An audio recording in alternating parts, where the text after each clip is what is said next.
Hello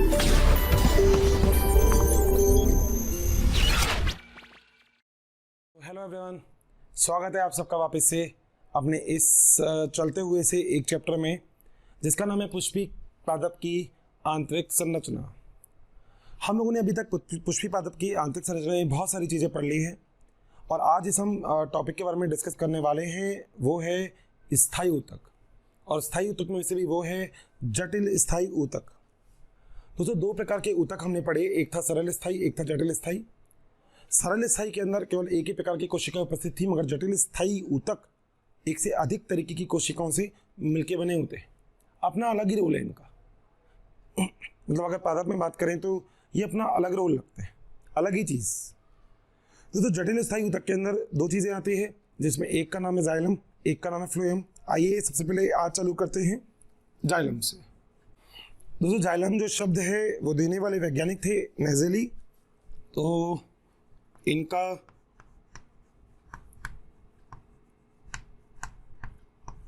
जो नामकरण है वो दिया था वैज्ञानिक नेजेली ने।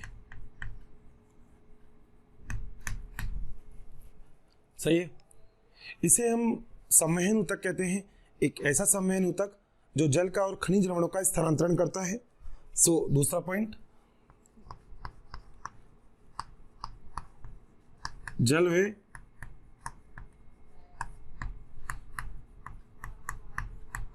खनिज लवणों का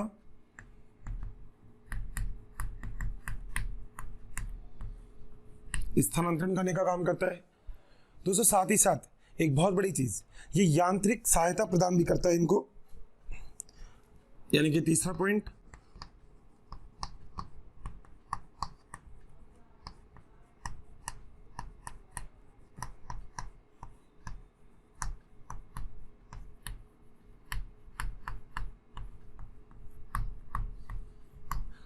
यांत्रिक सहायता क्या करता है?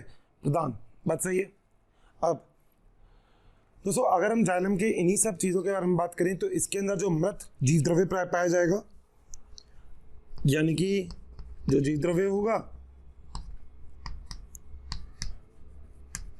वो क्या होगा? मृत। इसमें अगर देखा जाए तो द्विदिशात्मक, कैसा? एक दिशात्मक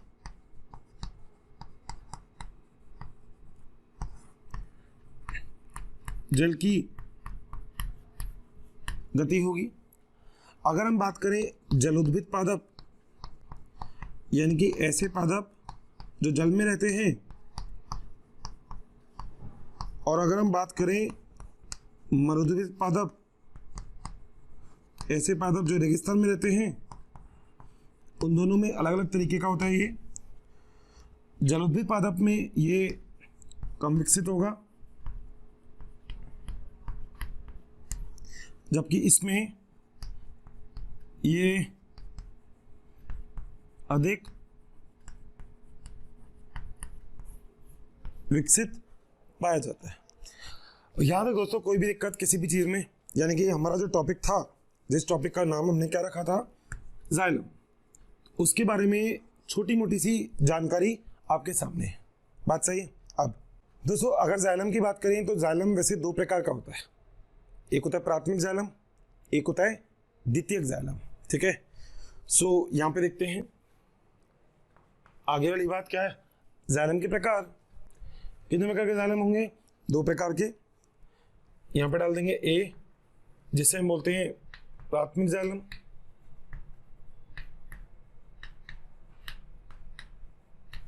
दोस्तों प्राथमिक जाइलम जो होगा ना, इसका निर्माण होगा प्राकेदा से।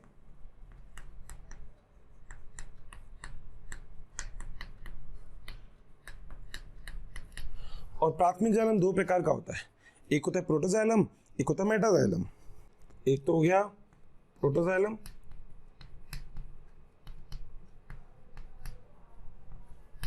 और एक क्या हो गया?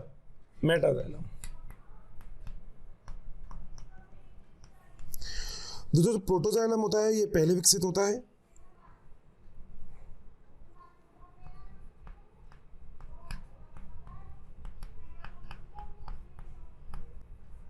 जबकि जो मेटाजाइलम होता है ये बाद में बनता है।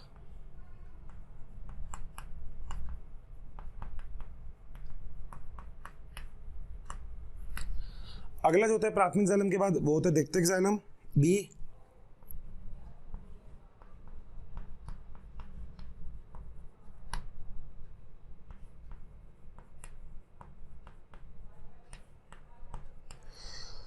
दोस्तों इसका निर्माण होगा संवहनीय एधा से।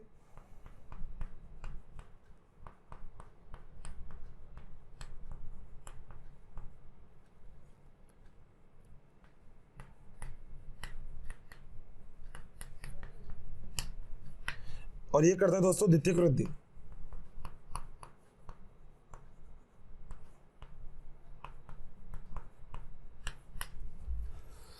तो कुछ कुछ चीजें जो आपको अच्छे से समझ में आई होंगी, और अभी तक तो ऐसा कुछ टिपिकल है भी नहीं। सबसे बड़ी चीज ये बात याद रखिएगा कि जो जाइलम होता है ये जल का स्थानांतरण करता है और साथ साथ ये स्थानांतरण करता है खनिज लवण का। तो जल और खनिज लवण इन दोनों का स्थानांतरण इसके द्वारा किया जाता है। दो प्रकार के हम जाइलम की बात करते हैं। हम जाइलम की बात करते हैं तो एक तो होता है प्राथमिक जाइलम और एक होता है द्वितीयक जाइलम। बात सही है दोस्तों। अब जाइलम जो होता है वो चार प्रकार के अवयवों से मिलकर बना होता है, जिनमें एक होता है जिसे हम बोलते हैं ट्रैकिड्स वाहिनिका, एक होता है वेसल वाहिका, एक होता है जाइलम पेरेन्काइमा यानी कि जाइलम मृदु ऊतक, और एक होता है जाइलम फाइबर यानी कि जाइलम के रेशे। तो जाइलम मैं यहाँ पे लिख रहा हूँ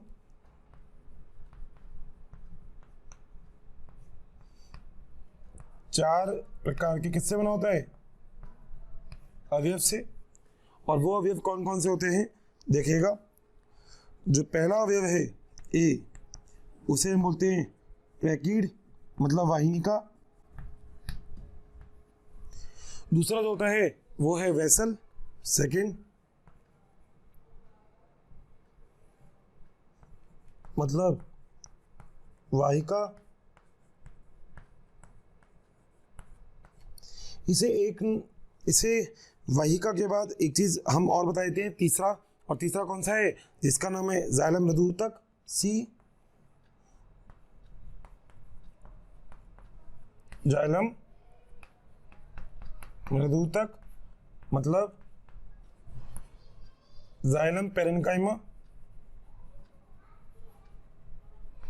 और जो चौथी चीज है उसका नाम है जाइलम रेशे यानी कि जाइलम फाइबर। जो डी है वो है जाइलम रेशे या जैसे हम बोलते हैं जाइलम फाइबर।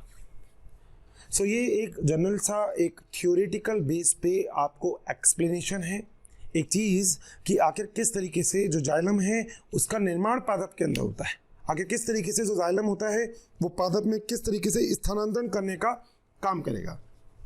बात सही है? यहाँ तक नोट करिएगा, फिर आगे चलते हैं। तो दोस्तों यहाँ तक सब कुछ नोट कर लिया, पूरा हो गया ये वाली बात। अब आगे चलें। आगे तो एक्चुअली क्या है, अब हमारे सामने तीन चार चीज़ें हैं। हमारे सामने है जो जाइलम है उसके अवयव कौन कौन से होते हैं। दोस्तों अवयवों का मतलब होता है ऐसी चीज़ जिससे जाइलम का निर्माण होता है उसे हम बोलते हैं अवयव, यानी कि जिनसे जाइलम का निर्माण होगा उसे हम बोलेंगे जाइलम के अवयव। अब जो जाइलम के अवयव होते हैं वो अलग अलग प्रकार के हो सकते हैं, अलग अलग प्रकार के, जिनमें चार अवयवों के बारे में मैंने आपको बता दिया, जिनमें एक होता है वाहिनिका, एक होता है वाहिका, एक होता है जाइलम मृदु ऊतक और एक होता है जाइलम के रेशे। दोस्तों अगर मैं हम सबसे पहले यहाँ पे बात करें और जिस स्ट्रक्चर के बारे में बात करें वो है वाहिनिका।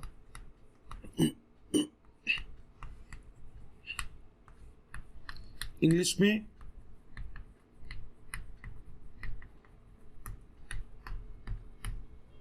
हम बोलते हैं इसे ट्रैकिड्स। जो वाहिनिका होती है ये कैसी होती है जरा आइए उसको देखते हैं।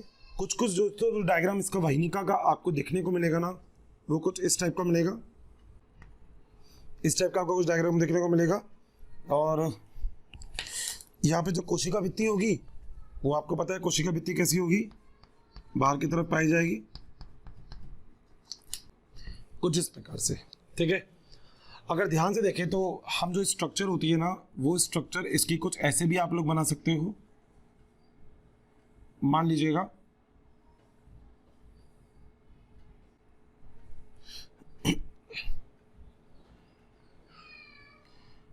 अगर एक ये वाहिनिका है और एक ये वाहिनिका है, तो यहाँ पर जो जल का रास्ता होगा वो कुछ इस प्रकार से होगा, ऐसे। ठीक है, कुछ इस प्रकार से आप इस डायग्राम को ड्रॉ कर सकते हैं। दोस्तों अगर देखा जाए तो आप वाहिनिका के बारे में 2-3 चीजें बोल सकते हो। पहला, यह है आदिम प्रकार के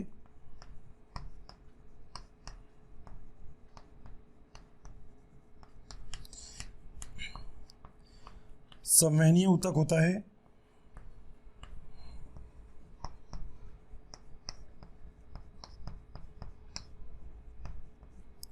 दूसरी बात, किनारों से नुकीले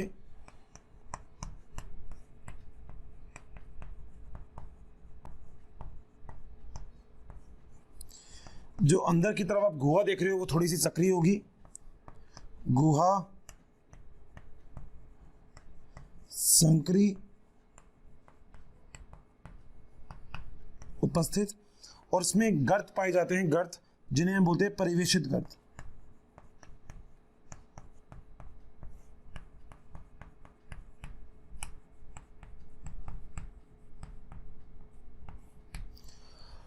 दोस्तों अगर हम बहुत ही ध्यान से देखें तो हमें देखने को मिलेगा कि यहाँ पर, यानी कि अगर हम वाहिनिका के स्ट्रक्चर की बात करें तो यहाँ पे कुछ जगह पे लिग्निन का जमाव ज़्यादा हो जाता है। ठीक है, तो मैं ये वाला पॉइंट लिख रहा हूँ, कुछ स्थान पर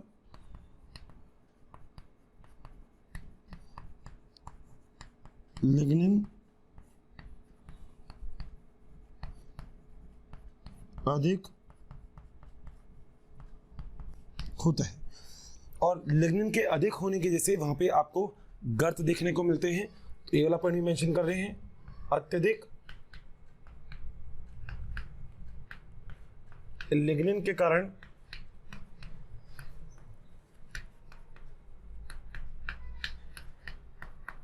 गर्त बनते हैं। दोस्तों मैंने 2 प्रकार के गर्त की आपको बात की थी, एक गर्त था सरल गर्त और एक गर्त था प्रवेशित गर्त। सबसे पहले मैं यहाँ पे आपको बात करूंगा सरल गर्त के बारे में। तो एक गर्त कौन सा गर्त है? सरल गर्त है, और दूसरा गर्त कौन सा है? परिवेशित गर्त।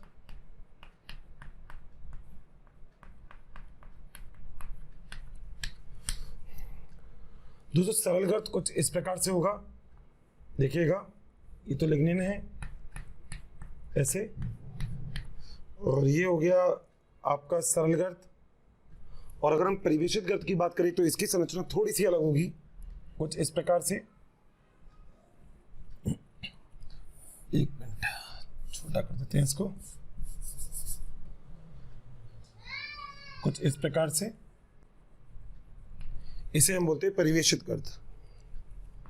तो यहाँ पे किस प्रकार के गर्त पाए जाते हैं? परिवेशित गर्त। एक्चुअली ना अगर आप ध्यान से देखो तो आप ये कह सकते हैं कि सब जगह लिग्निन का डिपोजिशन होता है, यानी कि सब जगह क्या पाया जाता है? लिग्निन। मगर जहाँ पर लिग्निन पाया जाता है उसके बीच में कई बार गड्ढे के समान संरचना बन जाती है, जिन्हें हम बोलते हैं गर्त। तो 2 प्रकार के गर्त आप याद रखिएगा, एक होता है सरल गर्त और एक होता है परिवेशित गर्त। तो दोस्तों ये तो सरल गर्त हो गया, ये हो गया परिवेशित गर्त। अगली बात है दोस्तों यहाँ पे जनरली आपको देखने को जो मिलता है, जैसे प्रोटोजाइलम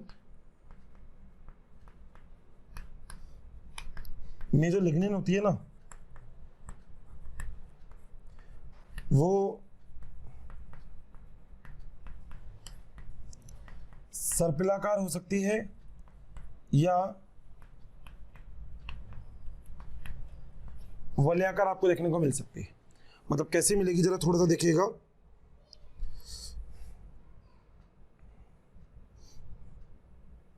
मान लीजिए मैं डायग्राम बना रहा हूं उसका, तो या तो होगी कैसी? सर्पिलाकार। दोस्तों सर्पिलाकार होगा कुछ इस टाइप से, ऐसे बना दीजिएगा। तो या तो ये होगी कैसी? सर्पिलाकार, ऐसे सांप की तरह से, ठीक है। या फिर दोस्तों ये होगी वलयाकार। तो दूसरा क्या है? वलयाकार। वलयाकार का मतलब वलय के रूप में। वलय का मतलब दोस्तों देखो ऐसे, ये बन जाती है वलय। थैंक यू स्टूडेंट, हमें इतना प्यार देने के लिए। डेली काफ़ी संख्या में स्टूडेंट हमारे वीडियोस को देख रहे हैं और उसका लाभ उठा रहे हैं। बच्चों, आप सभी से मेरी ये रिक्वेस्ट है कि प्लीज़ नीचे दिए गए डिस्क्रिप्शन में दिए गए लिंक को प्रेस करिए और अपना एनरोलमेंट कराइए। बच्चों, इसके साथ ही जिन बच्चों को यहाँ पर डाउट सेशन की भी ज़रूरत है, साथ ही मटेरियल्स की भी ज़रूरत है, वो सभी हमारे प्रीमियम कोर्सेज़ को भी रजिस्ट्रेशन करवा सकते हैं। तो दोस्तों या तो ये हो सकती है सर्पियाकार या फिर क्या हो सकती है वलयाकार, किसके अंदर, प्रोटोजाइलम के अंदर। ऐसे दोस्तों यहाँ पे हम बात करेंगे मेटाजाइलम के बारे में कि आखिर मेटाजाइलम में किस तरीके की मिलेगी। यहाँ तक प्लीज इसको नोट करिएगा, फिर हम इसको रब कर देते हैं। तो दोस्तों आगे हम बात कर रहे हैं फिर मेटाजाइलम के बारे में। देखिएगा जरा, जो फिर मेटाजाइलम होता है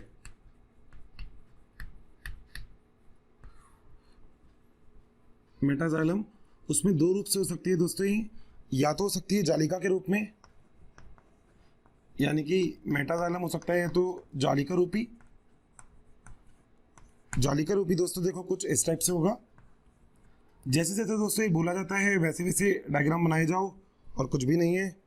ये होता है दोस्तों कुछ जालिका रूपी इस टाइप से।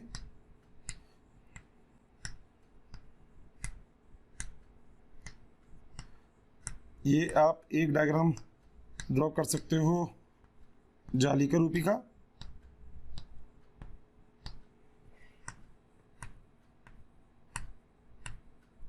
ठीक है, या फिर दोस्तों एक तरह की और हो सकती है जिसे हम बोलते हैं गर्ती रूपी।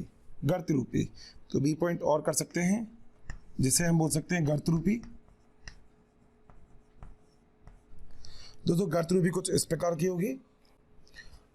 ये दोस्तों होगी कुछ गर्त रूपी। देखो एक बात तो याद रखना, हम लोगों ने दो चीज़ बात की है, वाहिनिका और वाहिका। वाहिनिका जो होती है ना, वो अनावृत बीजी का एक बहुत अच्छा उदाहरण है। यानी कि जितने भी अनावृत बीजी होंगे उसमें आपको वाहिनिका देखने को मिलेगी। यानी कि वाहिनिका और वाहिनिका की अगर हम बात करें तो ये किसके लिए मानी जाती है, ये मानी जाती है अनावृत के लिए।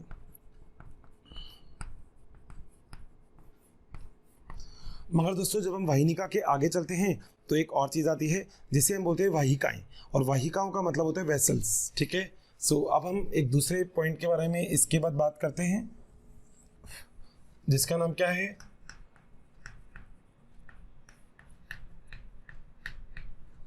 वाहिका या वेसल्स। एक्चुअली देखा जाए तो देखो ये जो सबसे बड़ा अभिलाक्षणिक गुण है, ये गुण पाया जाता है एंजियोस्पर्म में, इसका मतलब आवर्त बीजी में।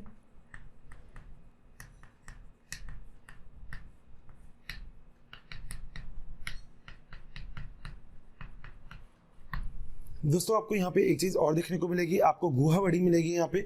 तो बाहर तो लिग्निन पाया जाएगा, तो जो लिग्निन है वो भी आपको क्या मिलेगी, उपस्थित मिलेगी। और आपको जो गुहा मिलेगी वो कैसे मिलेगी, बड़ी मिलेगी। तो बड़ी गुहा आपको क्या होगी, पाई जाएगी। बात सही है दोस्तों। देखा जाए तो ये आपस में जुड़े हुए होते हैं, यानी कि आपस में जुड़कर ये नली के समान संरचना बना लेते हैं। यानी कि आपस में जुड़ेंगे तो कैसी संरचना बन जाएगी, नली के समान। अब देखो कैसी होती है दोस्तों, डायग्राम में आप कुछ इस तरीके से बना सकते हैं कि अगर मैं ऐसे आपको बनाता हूं, ऐसे देखिएगा, तो मान लीजिए एक तो ये हो गया, और मेरे को दूसरा भी बनाना है, तो मान लीजिए इसके नीचे ही मैं एक और बना देता हूं, या फिर इसको ऐसे कर देते हैं और थोड़ा सा अच्छा हो जाएगा ऐसे। अब देखा जाए तो ऊपर एक ये उपस्थित होगा, देखो एक कोशिका तो ये हो गई आपकी, ठीक है ना, और नीचे की तरफ एक कोशिका आपने ऐसे बना ली, ऐसे। अब होता क्या है, जो दोनों कोशिका के बीच में जो जगह होती है, इसमें ये वाली जो भित्ति होती है ना, ये भित्ति यहाँ से हट जाती है, डिजॉल्व हो जाती है। और देखा जाए तो अगर आप ध्यान से देखोगे तो यहाँ पे आपको एक ट्यूब के समान संरचना दिख गई जो नीचे से ऊपर जा रही है। ऐसे दोस्तों आगे से ये हट जाता है तो ये खुले ट्यूब के समान संरचना हो जाती है। ऐसी हो जाती है खुले ट्यूब के समान संरचना। और ये खुले ट्यूब के समान संरचना ना, ये मतलब आप कह सकते हो कि बहुत ज़्यादा मात्रा में ये स्थानांतरण कर सकते हैं। आप लोगों ने अभी इससे पहले वाहिनिका का एक डायग्राम बनाया, देखिएगा ज़रा, वाहिका का एक डायग्राम बनाया, दोनों देखिएगा। उसके अंदर जल घूमता हुआ सा जाता आता है। उसके अंदर जल पहले ऐसे जा रहा था, फिर ऐसे एक डायग्राम बनाया था ना मैंने, फिर ऐसे जा रहा था, फिर ऐसे जा रहा था। यानी कि उसमें अगर जल देखो तो जिगजैग ऐसे जा रहा था, मगर इसके अंदर जो जल जाता है ना वो बिल्कुल सीधा जाता है, यानी कि नीचे से जल बिल्कुल सीधा का सीधा जाएगा। इसलिए दोस्तों इसके द्वारा स्थानांतरण बहुत ही आसानी से किया जाता है। और ऊंचे ऊंचे बड़े बड़े पात्रों में जो पत्तियां होती है वहां तक जल का स्थानांतरण इसके द्वारा ही होता है। तो मैं ये वाला पॉइंट भी लिख सकता हूं कि पात्रों में सीधे जल व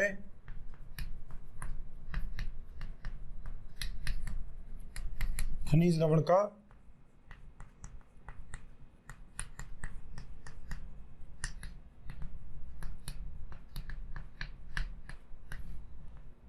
पत्तियों तक स्थानांतरण। तो देखा जाए तो पता है कैसे, यहां से सीधा का सीधा ये इस तरीके से गति करेगा। तो सीधा का सीधा नीचे से ऊपर की ओर क्या करेगा, ये गति करेगा। ये चीज आपको याद रखनी है। यहां तक कोई समस्या किसी को भी 100%, ठीक है। तो ये वाली बात क्लियर रखना कि हम लोग अभी पढ़ रहे हैं वाहिका। डन, अच्छे से देख लीजिएगा, कोई भी दिक्कत अगर आपको लगती है तो कंफर्म आगे चलें। दोस्तों कुछ चीज़ें आप याद रखना, अगर देखा जाए तो मैं आपको कुछ पॉइंट अलग से लिख रहा हूं यहाँ पे नीचे कि वाहिका कुछ जिम्नोस्पर्म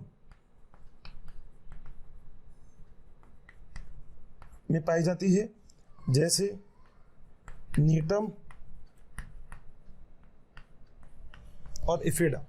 तो नीटम और इफेडा दो एग्जाम्पल है जिसके अंदर वाहिका पाई जाती है, ठीक है। एक तो ये एग्जाम्पल होगा क्योंकि मैंने आपको बोला था ये एंजियोस्पर्म में मिलेगा। एंजियोस्पर्म का मतलब आवृत बीजी, मतलब आप लोग याद रखिएगा कि कुछ अनावृत बीजी में मिल रहा है, अनावृत बीजी में भी।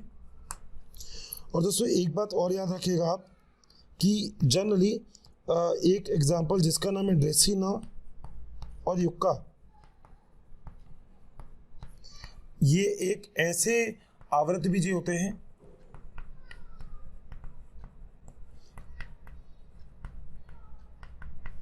जिनमें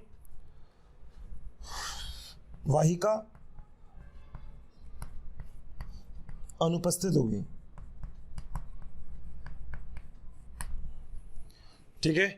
और ये बात बिल्कुल अच्छे से याद रखिएगा कि आवर्त बीजी में पाया जाने वाला ही इसका मुख्य लक्षण होता है। सो अगर कोई आपसे बोले मुख्य लक्षण, तो आप इससे यही कहोगे कि भैया ये आवर्त बीजी में पाया जाता है ना,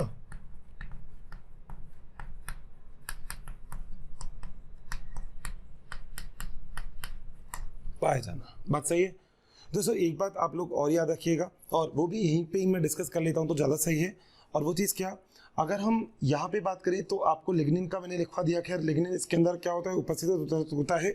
मगर दोस्तों यहाँ पे एक चीज़ और कि यहाँ पे गर्त पाए जाते हैं, और जो गर्त मिलेंगे वो कौन से गर्त होंगे, सल गर्त। एक्चुअली स्थानांतरण बहुत जरूरी होता है। स्थानांतरण का मतलब वाहिका दोनों जगह पे स्थानांतरण कर सकती है।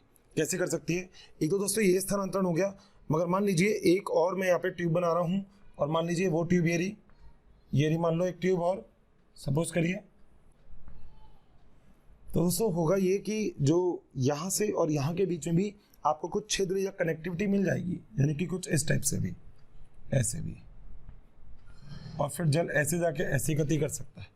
इनके आपस में एक दूसरे से कोरिलेटेड हैं ये, ठीक है, आपस में एक दूसरे से संबंधित है। भाई दोनों चीज़ें आप अच्छे से समझिएगा। अगर मैं आपसे बात करता हूँ वाहिनिका के बारे में, इससे पहले जो हमने ट्रैकिड्स पढ़े थे उनके बारे में, तो वो तो कुछ इस तरीके से काम करता है जैसे आपने मोटर चला दी, नीचे से पानी ऊपर जा रहा है और हर एक फ्लोर के हर एक कमरों में पानी जा रहा है। और यहाँ पर अगर पानी देखा जाए तो सीधा सीधा गति कर रहा है, फर्स्ट क्लास, सीधे स्ट्रेट। कभी इसको थोड़ा बहुत मुड़ना हो, आसपास जाना हो तो जा सकता है, मगर गति इसकी स्ट्रेट होती है, ज़्यादा कर्विंग नहीं होती, ज़्यादा घुमाव फिराव नहीं होता। भाई दो इंसान है जिसमें एक इंसान ऐसे गलियों में से घूम के जा रहा है और एक इंसान बिल्कुल स्ट्रेट रोड पे से जा रहा है, तो दोनों में से आपको समझ में आता होगा कि कौन सा इंसान कितनी जल्दी अपने अपने गंतव्य स्थान तक पहुंच जाएगा। तो दोस्तों वहाँ पे बहुत अच्छा एग्जाम्पल है कि गंतव्य स्थान पे पहुंचने का जो कार्य होगा वो किसका जल्दी होगा, वाहिका का। बात सही है, अच्छे से डायग्राम ड्रॉ कर लिया है, कोई दिक्कत तो नहीं है। आगे चलें दोस्तों, अगली चीज़ जो यहाँ पे आती है, और इनफैक्ट दो छोटे छोटे से पॉइंट हैं जिसका नाम है जाइलम मृदु ऊतक और एक है जाइलम के रेशे। सबसे पहले हम बात करते हैं जाइलम के मृदु ऊतक के बारे में। और दोस्तों मैं उसको, अगर आप कहते हैं तो मैं उसको यहीं पे लिख देता हूँ। तो हम बात करते हैं जाइलम मृदु ऊतक। दोस्तों कोशिका भित्ति तो क्या होगी, पतली होगी। एक पॉइंट याद रखिएगा, कोशिका भित्ति पतली होगी, पतली है ना, पतली होगी। दोस्तों एक चीज याद रखिएगा, वाहिका जो होती है ये भी मृत होती है। तो एक पॉइंट और लिख सकते हैं, मृत कोशिका है, क्योंकि भाई जब इनका काम जल के स्थानांतरण करने का ही है तो इनको जीवित रह के भी क्या फायदा। तो ये कैसी होती है, मृत। केवल एक ही चीज जीवित होती है चारों में से, वो कौन सी होती है, मृदु ऊतक। तो जो जाइलम मृदु ऊतक की कोशिका होती है, केवल यही कोशिका आपको किस प्रकार से देखने को मिलेगी, जीवित कोशिका। तो पहली बात, कोशिका भित्ति कैसी होती है इसकी, पतली। और दूसरी बात, ये कैसी कोशिका होती है, जीवित कोशिका।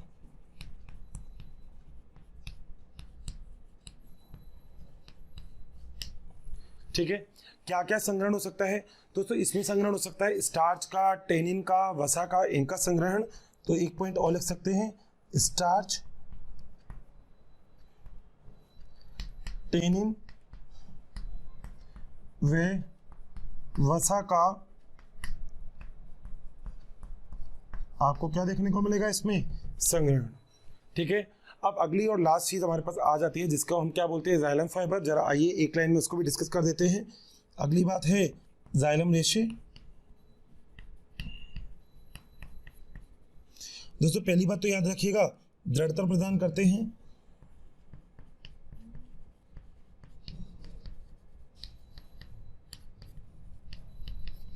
और द्वितीयक जाइलम में इनकी संख्या अधिक होती है। ठीक है भाई, ये सारी बात अच्छे से क्लियर है। दोस्तों हमने पूरा का पूरा यहाँ पे अगर देखा जाए तो हमने पूरे के पूरे जाइलम के बारे में बात की। यहाँ पे मैंने आपको जो जाइलम के बारे में बात बताई, उन पूरी बातों को रिवाइज करने से पहले मैं आपको एक चीज़ और बताता हूँ।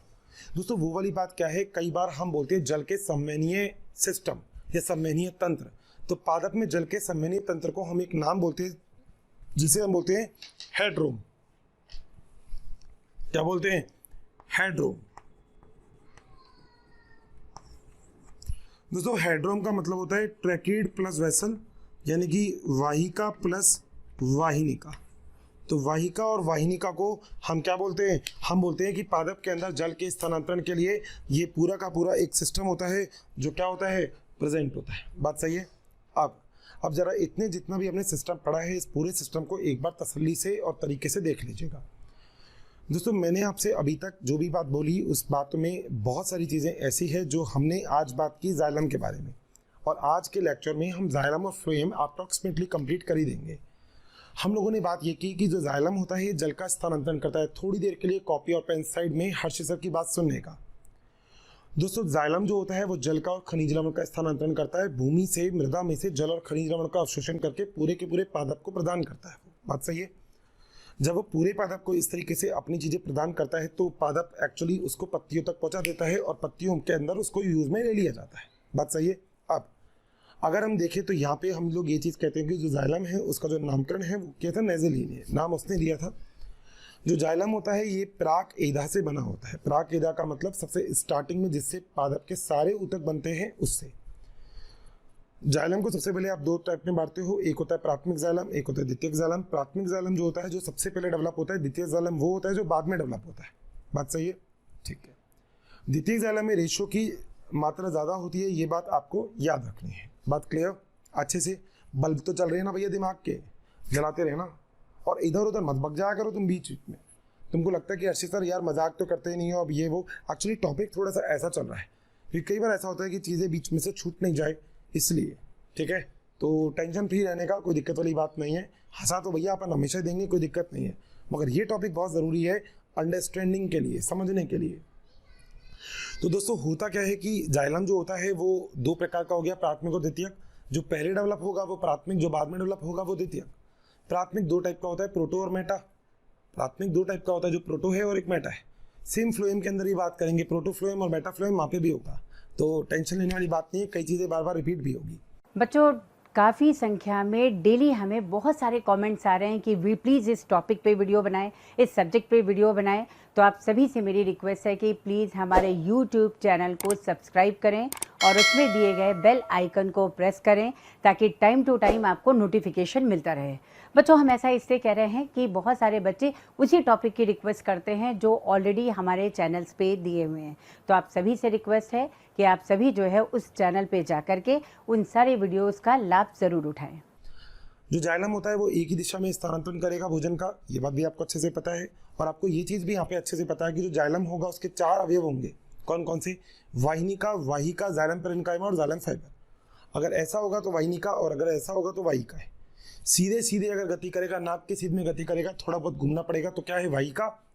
नहीं तो टेढ़ा मेढ़ा टेढ़ा मेढ़ा टेढ़ा मेढ़ा तो बिल्कुल सही, वाहिनिका। अब अलग अलग संरचना होती है इसकी। 2 प्रकार के गर्त बताए थे, एक बताया था सरल गर्त, एक बताया था परिवेशित गर्त। परिवेशित गर्त ज़्यादातर आपको मिलता है वाहिनिका में, सरल गर्त आपको वाहिका के अंदर देखने को मिलता है। बात सही है। जहाँ पे लिग्निन का डिपोजिशन ज़्यादा होगा, जहाँ पे लिग्निन ज़्यादा मिलेगा, वहाँ पे ही गर्त पाए जाएंगे। बात सही। आगे चलें, कोई दिक्कत नहीं है, ठीक है। अगली चीज़ दोस्तों, वाहिनिका की बात करेंगे तो इसके अंदर कुछ मैंने गुण आपको बताए और इन गुणों के साथ जो वाहिनिका होती है, वाहिका जो होती है, वो अपने आप को और अलग बना लेती है। और आप दोनों की संरचना देख सकते हो कि कितनी अलग है, ठीक है। इनमें बीच में जो जाइलम, बीच में जो 2 कोशिकाओं के मध्य जो कोशिका भित्ति होती है, वो कोशिका भित्ति डिसॉल्व हो जाती है, यानी कि खत्म हो जाती है, यानी कि मिल जाती है, यानी कि घुल जाती है। और अगर वो खुल जाती है तो घुलने के बाद बिल्कुल एक चैनल बन जाएगा, रास्ता बन जाएगा फर्स्ट क्लास। गाड़ी लेके चलो 100 की स्पीड पे, कोई दिक्कत वाली बात नहीं है। वही चीज़ है, घूमना फिरना नहीं है भैया। पानी तो बहुत ज़रूरी है सबके लिए, तुम्हारे लिए, मेरे लिए, पादप के लिए, सबके लिए पानी ज़रूरी है। पानी पानी पानी, अन्न है तो कल है, जल है तो कल है, ठीक है। जल है तो कल है, तो अगर जल है तो पादप भी है भैया। जल तो बहुत ही ज़रूरी चीज़ है, पादप हो चाहे जंतु हो चाहे कोई भी हो, जल बहुत ज़रूरी चीज़ है। तो इतने सारे पॉइंट में मेरे हिसाब से सारी की सारी चीज़ें बहुत अच्छे से क्लियर होगी। ये बात समझ में आया होगा कि हम लोग ने किस लिए फ्लोएम को पढ़ा इतने डिटेल से, सॉरी जाइलम को पढ़ा इतने डिटेल से। और दोस्तों जाइलम के बाद जो अगली चीज़ अब हमारे पास आएगी वो क्या आएगी? फ्लोएम। और विश्वास करिएगा, ये सबके सब पढ़ने के बाद इस चैप्टर में डायग्राम ही डायग्राम है। इससे ज़्यादा डायग्राम शायद ही आप बायोलॉजी में किसी जगह बनाओगे जितने डायग्राम मैं आपको यहाँ बना रहा हूँ। और हर एक डायग्राम को आपको भी ड्रॉ करना है उतनी शिद्दत से जितनी शिद्दत से मैं करता हूँ, क्योंकि एक डायग्राम अगर आपने शिद्दत से बनाया तो पूरी कायनात आपको वो टॉपिक समझाने के लिए सहयोग करेगी। बहुत ही बढ़िया, थैंक यू सो मच। यहाँ तक नोट करने का, फर्स्ट क्लास स्क्रीनशॉट खींचो, नोट करो फर्स्ट क्लास से। आगे मिलते मैं लेके आता हूँ फ्लोएम ना, इधर उधर बैठा हुआ है, लेके आता हूँ उसको, ठीक है, जल्दी से। भाई जाइलम में कोई दिक्कत नहीं, मगर होती है ना एक बात, एक को पढ़ा दो तो दूसरा नाराज़ हो जाए, दूसरे को पढ़ा दो तो पहला नाराज़ हो जाए। एक और चीज़ है जिसको हमें नाराज़ नहीं करना, और एक और चीज़ है जिसको हमें अपने साथ आगे लेके चलना है, और जिसका नाम है फ्लोएम। दोस्तों हम लोगों ने 2 चीज़ों के बारे में बात की थी, एक तो था जाइलम और एक था फ्लोएम, और हम दोनों चीज़ों के बारे में अब वापस से बात करने वाले हैं। हम लोगों ने अच्छे से देख लिया कि जाइलम किस तरीके से स्थानांतरण करेगा। हम लोगों ने ये चीज़ भी देख ली कि जाइलम के अंदर परिवहन किस तरीके से होता है। तो चाहे वो स्थानांतरण की बात हो, चाहे वो परिवहन की बात हो, हमने अच्छे से वो सब चीज़ें समझ ली। मगर अगर हम परिवहन की बात करें तो परिवहन के लिए एक चीज़ और ज़रूरी है जिसका नाम है फ्लोएम। दोस्तों जितना आवश्यक जल होता है ना, उतना ही आवश्यक भोजन भी होता है। और द्विदिशात्मक स्थानांतरण करवाने का काम जो करता है वो कौन करता है? फ्लोएम करता है। यानी कि द्विदिशात्मक जो स्थानांतरण होगा पादप के अंदर, वो जो भी कोशिकांग करने का काम करेगा उसे हम क्या बोलेंगे? फ्लोएम बोलेंगे। बात सही है। अब आइए ज़रा इसी चीज़ को एज इट इज़ आगे चला देते हैं। और सबसे बड़ी खास बात यह है कि ये द्विदिशात्मक वृद्धि करेगा, सबसे बड़ी खास बात। और भी ऐसी बहुत सारी चीज़ें हैं जो जाइलम से ऊपर इसको लेके चलती है, मगर याद रखिएगा ज़्यादा क्रियाशील जो होगा वो जाइलम रहेगा। फ्लोएम जाइलम के मुकाबले कम क्रियाशील होता है। बात सही है, ठीक है। आइए दोस्तों, अब जिस टॉपिक के बारे में हम लोग आज बात करेंगे उस टॉपिक का नाम क्या है? उस टॉपिक का नाम है फ्लोएम। PHLOEM। भाई इंग्लिश और हिंदी दोनों देख लेते, क्या दिक्कत आ रही है? नहीं, हिंदी तो हमारी मातृभाषा है, मगर हिंदी के साथ साथ अगर इंग्लिश भी हमारी हो जाए तो फिर कहने ही क्या, सोने पे सुहागे वाली बात है। तो ठीक है, दोस्तों जो जाइलम होगा, ये जाइलम तो जल का स्थानांतरण करेगा, मगर जो फ्लोएम होगा ये भोजन का स्थानांतरण करेगा, भोजन का स्थानांतरण। याद रखिएगा, भोजन का स्थानांतरण जिस रूप में होता है उसे हम क्या बोलते हैं? सुक्रोज। सुक्रोज के रूप में स्थानांतरण।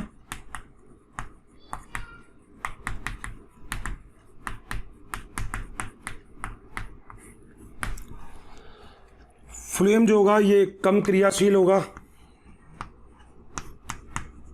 कम क्रियाशील, मतलब जाइलम के मुकाबले की बात कर रहा हूं मैं। मतलब जाइलम अधिक क्रियाशील होगा, ये कम क्रियाशील होगा। जो फ्लोएम होगा ये द्विदिशात्मक द्विदिशात्मक परिवहन होगा।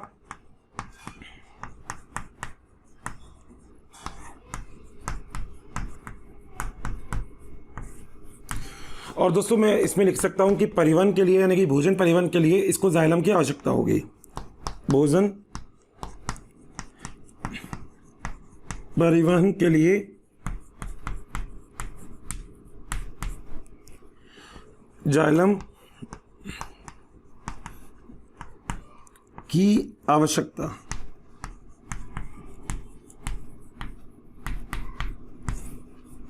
सही है।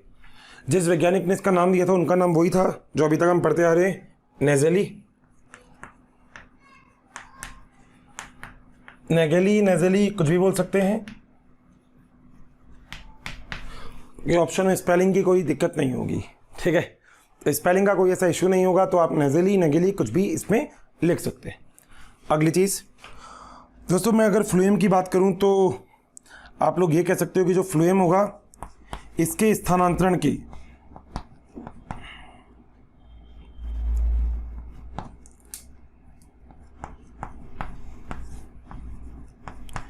स्थानांतरण का सिद्धांत कुछ दिए गए थे। मैं नाम बता रहा हूं बस उस सिद्धांत का, जिस सिद्धांत का नाम है ई मंच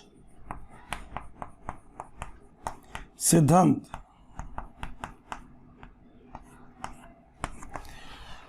ईमन सिद्धांत होता है। इस सिद्धांत के अनुसार बताया गया था कि आखिर फ्लोएम कैसे स्थानांतरण करता है, ठीक है। दो प्रकार के फ्लोएम होंगे, एक होगा प्राथमिक फ्लोएम, एक होगा द्वितीयक फ्लोएम। प्राथमिक फ्लोएम जो प्राक एधा यानी कि प्रो मेरिस्टेम से बना होगा। तो अगली बात, दो प्रकार होते हैं फ्लोएम के, जिसमें एक होता है, वो कौन सा होता है? प्राथमिक फ्लोएम।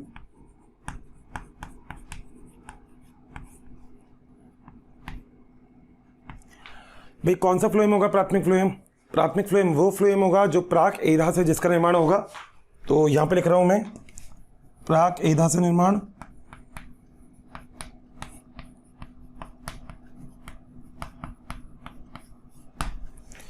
सही है। प्राथमिक फ्लोएम आगे जाके दो प्रकार का हो जाएगा, एक होगा प्रोटोफ्लोएम, एक हो जाएगा मेटाफ्लोएम। ये भी बात आपको अच्छे से आती है, कोई दिक्कत वाली बात इसमें है नहीं। सो आगे एक बात और लिख देते हैं यहाँ पे कि प्राथमिक फ्लोएम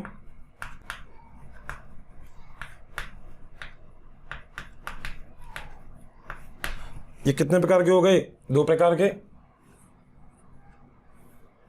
कौन कौन से दोस्तों? एक तो हो गया इसके अंदर प्रोटोफ्लोएम, एक मेटाफ्लोएम। जो पहले बनेगा वो प्रोटोफ्लोएम है, जो बाद में बनेगा वो मेटाफ्लोएम है।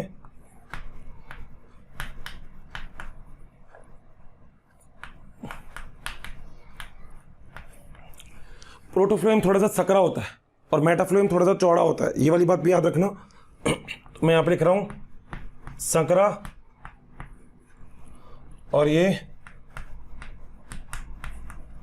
चौड़ा होता है। बात सही है।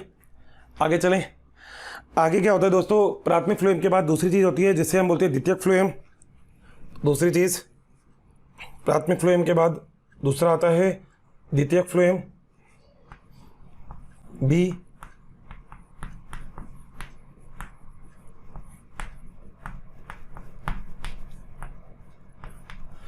द्वितीयक फ्लोएम का निर्माण किससे होगा? वही सम्मेनीय रेसे से।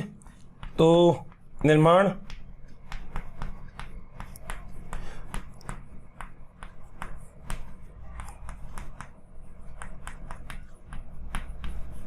संवहनीय एदा से। मैंने आपसे बोला था कि बहुत सारी चीज़ें ऐसी है जो सस्पेंस है। अभी सस्पेंस का मतलब अभी आप कहोगे सर संवहनीय एदा क्या होगी, धीरे धीरे चैप्टर में आगे चलने दो। जब हम चैप्टर का बिल्कुल एंड वाला टॉपिक पढ़ लेंगे ना, उस टाइम आप सच में मुझसे ये कहोगे कि सर ऐसा कोई टॉपिक ही नहीं बचा जो आप पूछा जाए। कुछ बचा ही नहीं सर, सब कुछ हो गया। ठीक है, तो कुछ नहीं बचने वाली कंडीशन जो आती है वो तब आती है जब एक बार आप पढ़ते रहेंगे। तो देखते रहिए मेरे साथ साथ, चीज़ें कुछ नहीं छोड़ेंगे। ठीक है, चुन चुन के मारेंगे दोस्तों, चुन चुन के। एक एक चीज़ जो हमें लगता है कि ये एग्ज़ाम में आ सकती है उसे कभी नहीं छोड़ने का। ठीक है, अगली चीज़ दोस्तों, अगर मैं बात करता हूँ यहाँ पे आवृत बीजी,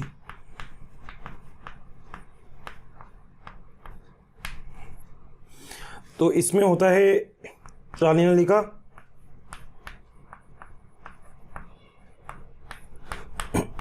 सहकोशिका,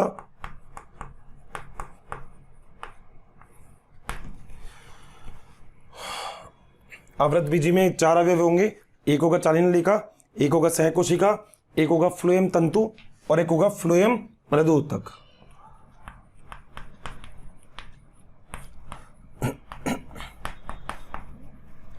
मृदुऊतक और एक क्या होगा, फ्लोएम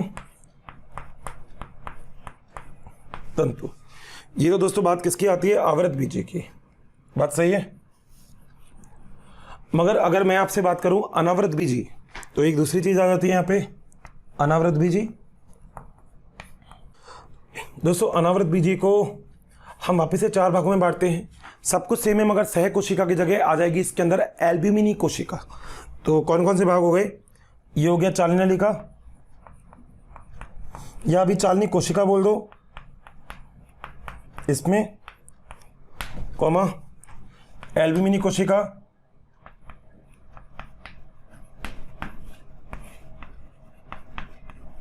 कॉमा फ्लोएम मृदुऊतक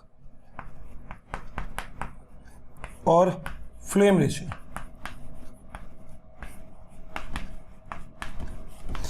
आप लोगों ने एक चीज नोट की, मैंने 2 चीजों में फर्क दिखाया यहाँ पे, एक चालनी नली का और चालनी कोशिका। ये बहुत ही इंपॉर्टेंट चीज है, तो प्लीज प्लीज प्लीज आप सब लोग भी इसे अच्छे से याद करिएगा और इस पे IMP डाल दीजिए। बात सही है। जरा हम देखने की कोशिश करते हैं कि अभी तक मैंने जो आपको बात बताई वो क्या थी। मैंने आपसे बात ये बोली कि जो फ्लोएम होता है, जिस टॉपिक के बारे में आज हम पढ़ रहे हैं, ये जो फ्लोएम होता है ये द्विदिशात्मक करवाता है स्थानांतरण। भोजन दोनों दिशाओं में जाएगा, भोजन ऊपर की ओर भी जाएगा और भोजन नीचे की ओर भी जाएगा। पहली बात तो ये। दूसरी बात, पत्तियां भोजन हमेशा बनाएगी ग्लूकोज के रूप में, स्थानांतरण करेगी सुक्रोज के रूप में और संग्रहण करेगी स्टार्च के रूप में। 3 चीज याद रखना, ग्लूकोज, सुक्रोज और स्टार्च। पत्तियों के द्वारा प्रकाश संश्लेषण की अभिक्रिया से जो भोजन बनता है वो बनता है ग्लूकोज के रूप में, जो स्थानांतरण किया जाता है वो किया जाता है सुक्रोज के रूप में, और जो संग्रहण किया जाता है वो किया जाता है स्टार्च के रूप में। ये 3 बात आपको याद रखनी है, बैठा लेनी है दिमाग में। कोने में डालो, दिमाग में लगाओ और लगा दो चाबी उसमें, क्योंकि इस कमरे में से ये 3 चीज़ें तो कभी नहीं निकलनी चाहिए भैया। बहुत ही काम की चीज़ है भाई। एक बात आओ, ताला कहाँ लगाते हो? किचन में कौन ताला लगा के जाता है क्या? नहीं ना, ताला वहाँ लगाया जाता है जहाँ पे बहुत ही बढ़िया चीज़ रखी हो। अब तुम किचन में बार बार भागते होंगे तो मम्मी ताला लगा सकती है तुम्हारी, मगर वैसे अगर ताले लगाने वाली बात हो तो ताला वहाँ लगाया जाएगा जहाँ पे बहुत ज़्यादा बहुमूल्य चीज़ें रखी हो। ठीक है, तो यहाँ पे तो हम ताला नहीं लगा रहे अभी, मगर तुम ताला लगा देना ये तीनों चीज़ें अंदर रख के। पादा भोजन बनाएगा ग्लूकोज के रूप में, स्थानांतरण करेगा सुक्रोज के रूप में, स्टोर करेगा, संग्रहण करेगा स्टार्च के रूप में। 3 लाइन खोपड़ी में डाल लो। ठीक है, बहुत ही बढ़िया। भोजन का स्थानांतरण करता है, स्थानांतरण करेगा सुक्रोज के रूप में। कम क्रियाशील होता है ये किसके मुकाबले? जाइलम के मुकाबले। द्विदिशात्मक परिवहन करता है, पत्ती ऊपर भी भेज सकती है, भोजन नीचे भी भेज सकती है। भोजन के परिवहन के लिए इसको जाइलम की आवश्यकता होती है। उधार पानी लेता है, याद रखिएगा ये बात। नाव दे दूंगा और अगर तुम्हें पानी नहीं दूंगा, नाव चला के दिखा दो। टायर लगा के चलाओगे क्या नाव? नहीं ना, पानी चाहिए भैया, ऐसे थोड़ी। अगला, स्थानांतरण का सिद्धांत। इसके स्थानांतरण के सिद्धांत का ईमन सिद्धांत एक दिया गया था, कई सारे नाम है इसके। फ्लोएम ट्रांसपोर्ट सिद्धांत भी है, फ्लोएम लोडिंग भी है, फ्लोएम अनलोडिंग भी है, मास फ्लो भी है, प्रेशर फ्लो भी है, बल्क फ्लो भी है, सोर्स सेंसिंग भी है, बहुत सारे। छोड़ो, कोई बात नहीं, अभी बस ईमन सिद्धांत ध्यान रखना है बहुत अच्छे से। दो प्रकार के होते हैं, एक होता है प्राथमिक फ्लोएम, एक होता है द्वितीयक फ्लोएम। प्राथमिक फ्लोएम जो सबसे पहले डेवलप होगा पराग से, द्वितीयक फ्लोएम जो होगा वो किससे डेवलप होगा, सबमेनीय से। बच्चों, अगर आपको हमारे वीडियोस पसंद आए हैं तो इसे लाइक शेयर करना ना भूलें ताकि ये वीडियो सभी ज़रूरतमंद बच्चों तक पहुंच सके। बच्चों, आपके इतने अपार स्नेह के कारण हमारी पूरी मोशन टीम इतनी ज़्यादा मोटिवेटेड है और बेस्ट कंटेंट आपको उपलब्ध कराने के लिए हम सभी तत्पर हैं। बात सही है। प्राथमिक फ्लोएम दो प्रकार के, प्रोटोफ्लोएम और मेटाफ्लोएम। प्रोटोफ्लोएम वो फ्लोएम होगा जो बिल्कुल सही सकरा होगा, मेटाफ्लोएम बढ़िया होगा, फर्स्ट क्लास होगा। आवर्त बीजी और अनावर्त बीजी इंपॉर्टेंट चीज़ है, याद रखना। आवर्त बीजी क्या होते हैं, जिनके ऊपर बीजावरण पाया जाता है, याद रखना। ऐसा बीज जिसपे बीजावरण पाया जाए वो आवर्त बीजी, ऐसा बीज जिसपे बीजावरण नहीं हो, आवरण नहीं हो, बीज का आवरण नहीं हो, वो क्या है, अनावर्त बीजी। आवर्त बीजी चालनलिका, सहकोशिका, फ्लोएम प्रदूतक और फ्लोएम तंतु, जबकि अनावर्त बीजी चालनलिका, एल्बुमिन कोशिका, फ्लोएम प्रदूतक और फ्लोएम रेशे। ये आपको एज इट इज याद रखना है, दो चीज़ों में फ़र्क है, बस याद रखिएगा अच्छे से। खोपड़ी में बैठानी है भैया ये चीज़, तो इनको जाने नहीं देना है, ऐसे पकड़ के रखना है भैया, ये इनमें जाने देना कहीं भी, ठीक है। देख लो यहाँ तक हो गया जी भैया। यहाँ तक की कहानी में किसी को कोई दिक्कत, मज़ा आ रहा है कहानी में? मज़े की बात ऐसी है कि अब हम थोड़ी सी आगे चलते हैं और लेके चलते हैं कि आखिर चालनलिका कैसी होती है। वैसे ऐसा तो पॉसिबल नहीं है कि हम चालनलिका बनाएं और फिर हम उसका डायग्राम ड्रॉ नहीं करें। चालनलिका का हमें एक डायग्राम तो ड्रॉ करना ही करना है भैया, कुछ भी हो जाए। और बनाइएगा जरा डायग्राम मेरे साथ, आइए देखिए। दोस्तों, डायग्राम बनाने के लिए आपको एक चीज़ याद रखनी है कि चालनलिका जो होती है उसके साथ उपस्थित होती है सहकोशिका, ये बात तो आपको याद रखनी है, ठीक है। तो अगर मैं एक बहुत छोटा सा जनरल सा डायग्राम आपको बनाऊं तो मैं कुछ इस तरीके से आपको डायग्राम बना के दिखा रहा हूं, बस एक एग्जाम्पल की फॉर्म में। दोस्तों, अभी मैं केवल नामकरण कर रहा हूं, बाद में इसके बारे में देखेंगे। इसे हम बोलते हैं चालनलिका,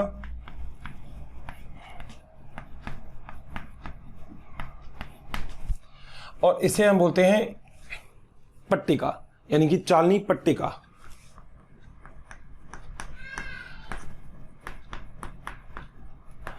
देखते रहिएगा ध्यान से, सब कुछ समझ में आएगा, मगर यहां पे देखिएगा। दोस्तों, चालनलिका एक नलिका के समान संरचना है, वो तो हमको सामने देखी गई है, ठीक है। अब सबसे पहले तो हम बात करते हैं कि आखिर जो टॉपिक है हमारा फ्लोएम के अंदर वो है चालनलिका। तो चालनलिका होती क्या है? तो दोस्तों, टॉपिक का नाम मैं डाल रहा हूं यहाँ पे, जिसका नाम है चालनलिका।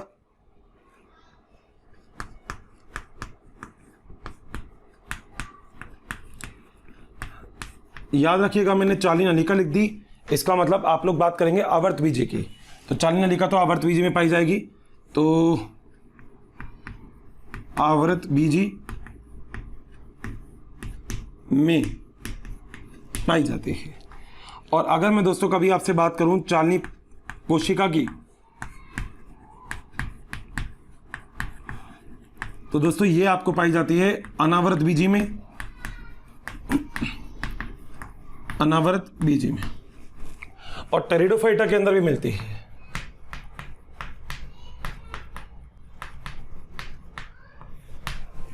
ठीक है। अगर हम चालनलिका की बात करें तो दोस्तों, चालनलिका जो होती है ना, इसकी खोज एक वैज्ञानिक थे जिनका नाम था हार्टिंग। तो जो खोज है वो वैज्ञानिक है हार्टिंग ने की थी। दोस्तों, चालनलिका जो होती है वो जब बनती है तब उसके अंदर केंद्रक पाया जाता है, मगर परिपक्व चालनलिका के अंदर केंद्रक अनुपस्थित हो जाता है। इंपॉर्टेंट, बहुत ही इंपॉर्टेंट, परिपक्व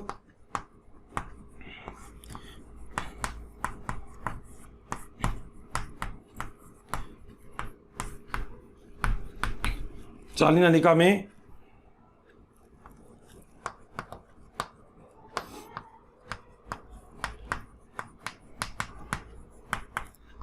अनुपस्थित, अतः यह एक केंद्रीय जीवित कोशिका कहलाती है। एक केंद्रीय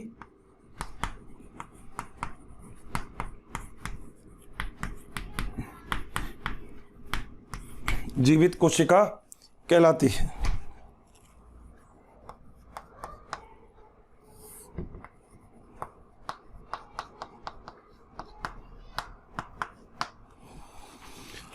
दोस्तों, अगर चालनलिका जब परिपक्व हो जाती है तो उसके अंदर पाई जाती है बड़ी रिक्तिका, ठीक है।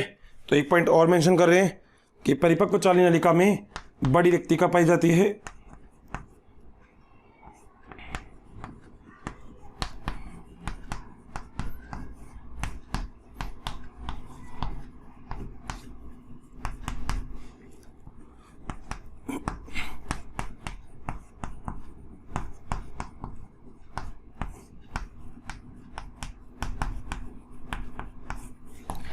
जहां पे चालनी नलिका खत्म होती है वहां पे क्या मिलती है? चालनी पट्टिका।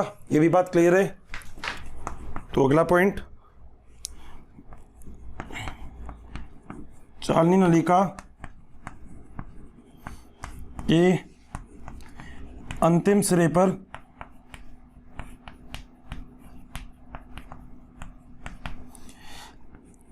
चालनी पट्टिका, दोस्तों इंग्लिश में बोलते हैं हम इसको सीव प्लेट।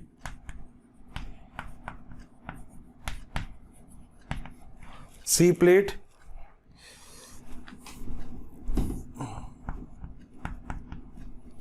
उपस्थित होती है जहां अनेक छिद्र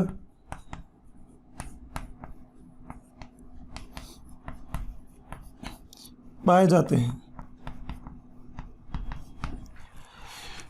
दोस्तों मतलब ये जो चालनी पट्टिका है इसके ऊपर अगर आप डायग्राम के फॉर्म में बनाएं तो आप यहाँ पे बहुत सारे ऐसे ऐसे ऐसे ऐसे इस तरीके से छिद्र बना सकते हैं, कोई गलत नहीं है। ठीक है दोस्तों, पतझड़ के मौसम में एक और काम होता है। पतझड़ के मौसम में होगा क्या कि इस जगह पे जहाँ पे अभी आपने चालनी पट्टिका बना रखी है, यहाँ पे कैलोज एक पदार्थ है, रासायनिक संगठन है जिसका डिपोजिशन या जिसका संग्रहण हो जाता है, क्योंकि पतझड़ के मौसम में सूक्ष्मजीवों के संक्रमण से इसे बचाने में सहायता प्रदान भी करनी है और इसे सूखने से भी बचाना है। ठीक है, तो अगला पॉइंट मैं यहां पे लिख रहा हूं, पतझड़ के मौसम में चालनी पट्टिका पर या इन छिद्रों पर, छिद्र लिख देता हूं मैं, छिद्र पर कैलोज का मतलब ये होता है बीटा 1,3 ग्लूकेन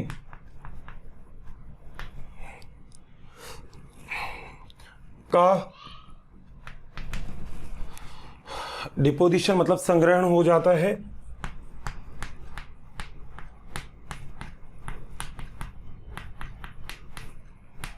मतलब ऐसे इस तरीके से। ठीक है, संग्रहण हो जाता है जो इसे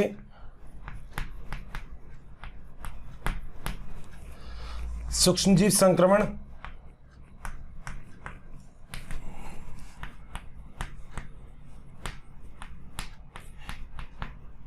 एवं जल की हानि या सूखने से बचाता है।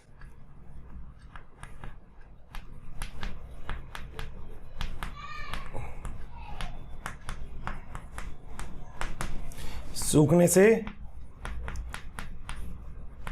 बचाता है। इंपॉर्टेंट पॉइंट है, बहुत ही ज्यादा, प्लीज मार्क कर लीजिएगा इसको। ठीक है, कोई दिक्कत यहां तक नहीं? आगे चलें दोस्तों। आगे एक चीज और आ जाती है यहाँ पे, और वो चीज क्या है, एक्चुअली ऐसा भी होता है इसके अंदर कि चालनी नलिका में एक प्रोटीन पाया जाता है जिसे हम बोलते हैं पी प्रोटीन, और पी प्रोटीन बहुत ज़्यादा सहायता प्रदान करता है चालनी नलिका की। ठीक है, अब आइए जरा इसके बारे में बात करते हैं। लिख रहा हूं मैं, चालनी नलिका में पी प्रोटीन, दोस्तों पी प्रोटीन का मतलब होता है फ्लोएम प्रोटीन। ठीक है, तो आप पी प्रोटीन से कंफ्यूज मत होना। पी प्रोटीन का मतलब क्या हो गया? फ्लोएम प्रोटीन उपस्थित होता है